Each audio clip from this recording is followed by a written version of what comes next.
The fourth year of the largest war in Europe in 80 years. Yet those who unleashed this war still control luxurious properties in EU countries and attempt to establish roots there through relatives and corrupt funds. The helplessness and selective blindness of EU authorities are only matched with the hypocrisy of Russian politicians, who denounce Europe and call for war with the West, while their children reside in villas in Europe, purchased with their parents' money. When you hear the phrase that Russia attacked Ukraine, you must not forget that the word Russia refers to specific criminals. Here is Putin, who gave the order to start the aggression. But to deploy troops against Ukraine, he needed parliamentary approval. This approval was secured by Valentina Matvienko, his longtime ally and formerly the third most powerful person in Russia. She signed the decision that gave Putin the green light to launch the invasion. As a long-standing supporter of Putin, she has been under EU sanctions since March 2014, when she backed the annexation of Crimea.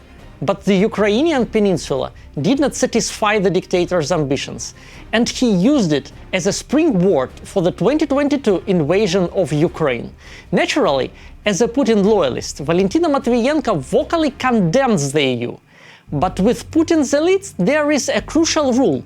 Those who denounce the West from high platforms and call for an all-out fight against it are the ones who strive to secure the future in Europe for themselves and their children. The third most powerful figure in Putin's system, who gave the go-ahead for his bloody war, gained control of her Italian villa in 2009. Over the years she spent serving Putin, holding public office and drawing an official salary from the state budget, she somehow amassed a fortune. And this villa is the embodiment of this fortune. Imagine 26 hectares of Italian land with olive groves and breathtaking sea views, and a villa spanning nearly 800 square meters, pools, terraces, all of it worth at least 10 million euros. But Valentina Matvienko's greatest asset is her son, Sergey Matvienko. This is not a figure of speech. Thanks to his mother's political influence, by the age of 36, he already owned assets worth $1 billion. All of these funds are of corrupt origin. This is the most straightforward and unpretentious method by which Russian officials hide their stolen money. They constantly lie, deceive and steal, and expect the same from others. Thus, the only people they trust are their children. Not just because of family ties, but because their children's wealth, high-ranking positions and business successes depends entirely on their parents' political capital. This is key. The children of Russia's elite are not self-made. They are extensions of their parents' political influence. They are trusted proxies. Sergey Matvienko is no exception. He supported his mother in her challenging battle against the anti-corruption asset declaration system introduced in Russia in late 2000s. A fund he controlled, Dominanta, purchased the luxurious villa for Valentina Matvienko and the whole family. It's hard to imagine a more blatant scheme. The Anti-Corruption Foundation reported on this in March 2022. Our investigation was not only about the hypocrisy of Putin's elite, who call for supporting the war against the West while living there in luxurious villas. This is about how corruption and war are directly linked. The ability to steal and move money from Russia to the West is the reward paid to elites for their loyalty. At the same time, details emerged in the Italian press that this villa was not merely a secluded residence, but a genuine venue for high-level meetings. A chef who worked at the villa for several years shared his recollections. He revealed that Matvienko herself visited the property multiple times. Gerhard Schröder and prominent guests from Baltic countries and China also visited. From this perspective, it ceases to be a private matter or a story about the corruption of a high-ranking official. It becomes a story about an aggressive dictatorship, building a network of influence and posing a threat to European security. After our investigation was published, we sent requests to the relevant authorities demanding that Sergey Matvienko be placed under sanctions and that the Matvienko family's villa be seized. But the Italian authorities took no action and did not respond to our appeals. This story has once again drawn attention against the backdrop of Valentina Matvienko's disgraceful visit to Switzerland at the end of July 2025. Italy unexpectedly granted permission for her plane to fly so she could spread Putin's propaganda narratives in Geneva and justify the war. This sparked a wave of discussion about Sergey Matvienko's connections in Italy. On 1st of August, the Italian outlet L'Inchiesta published an article titled "Evade, Defend, Prosper: How the Matvienkas continue to operate in Italy despite sanctions." The article details how Sergey Matvienko has methodically sought to integrate into Italian society for over 15 years. He donates money to cultural projects, builds useful connections, and lives in Italy with his family. Meanwhile, the son of the third most powerful figure in Putin's power structure continues to actively conduct businesses in Russia, profiting from state contracts. Through his company, Parameter LLC, Sergey Matvienko literally draws funds from the state budget, thanks to his mother's political influence. In Italy, he has established an opaque property ownership scheme. The luxurious villa, where he lives with his family, is formally owned by the Dominanta Fund.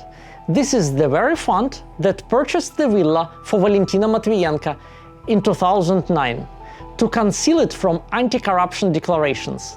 Despite being established as a fund, this organization receives no donations, conducts no activities, and exists solely to own and manage property. This scheme was designed to avoid drawing the authorities' attention to the family's notorious surname. Sergey Matvienko also holds Italian VAT number, but has no registered business, employees, or active contracts. He has hidden his financial flows in San Marino, taking advantage of the slow pace of updates to local legislation and the traditional opacity of the small state's banking system. The outlet explicitly states that Sergey Matvienko serves as a strategic cover for the Kremlin on European soil. Questions to the Italian government about why the Matvienko family's assets in Italy have not been seized have already been raised by Italian Senator Ivan Scalfarotto. He appealed to the ministers of the Interior and Foreign Affairs, asking them to explain how it is possible that one of Russia's highest political figures enjoy a kind of free zone in Italy. Another Italian senator, Marco Lombardo, submitted a request to the Interior Minister demanding an explanation for why the Italian authorities have not seized the villa. He called the situation inexplicable inaction by law enforcement. It may seem like I am telling you two separate stories. One about corruption in laundering ill-gotten gains by Russian officials, and another about Valentina Matvienko's role in unleashing the war. But when it comes to Vladimir Putin's regime, corruption and support for the war are two sides of the same coin. Putin allows his elites to steal and move money to the West in exchange for their loyalty. He uses that loyalty to start and sustain the war against Ukraine. Without corruption, he would not have secured loyal elites. Without their support, he would not have started the war. Yet even the war has not diminished the love of Putin's elites for Europe and for the European lifestyle. Even if they cannot reside there themselves due to sanctions, they send their children there, transfer their assets to them, and create a new layer of influence agents. By allowing Putin's accomplices to live in Europe, Europe encourages Putin's elites to continue supporting the dictator and his war. Even as the war rages on, Europe ignores the weak spot in Putin's system, his corrupt elites. Personal sanctions could be far more effective if they targeted not only Putin's direct accomplices, but also their relatives who serve as nominal owners of their assets.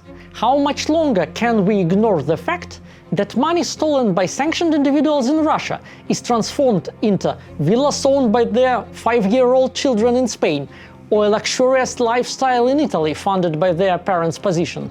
Our call is simple: zero tolerance for Putin's elite. EU legislation on individuals connected to those already under sanctions, so-called associated person, must be tightened. We are not demanding the impossible or unthinkable.